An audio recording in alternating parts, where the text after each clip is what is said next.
Hi guys! Welcome to my vlog, ang mama yung tindera / full-time mom. So for today's video, gagawa tayo ng lagayan ng money box ko. Kaya bumili akong 3 plywood, 4 na gulong, tsaka kahoy. 130 lang lahat yan sa Eskarapan. Murang-mura at libre pa ang labor. Bumili kasi ako niyan mahal, kaya magpapagawa na lang ako. Libre pa yung labor. Talaga ako sinusuportahan ng hobby ko sa mga ganitong pagkakataon. Pag mamimili ako, kahit puyat yan, kahit pagod, sige, go lang siya dahil alam niyang masaya ako sa ginagawa ko. Kaya thankful tayo kay God kapag binigyan tayo ng ganyang partner.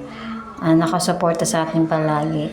At yun na nga, tapos na dyan si honey ko. At umorder pala ako sa Shopee ng wallpaper. Sobrang excited na ako talaga sa resulta nitong dinidikit kong wallpaper. Nakatipid ako sa gastos kaysa bumili ako ng brand new. Hindi ko afford, kaya nagpagawa na lang ako sa hobby ko. At maganda naman ang kinalabasan. Super gustong gusto ko talaga.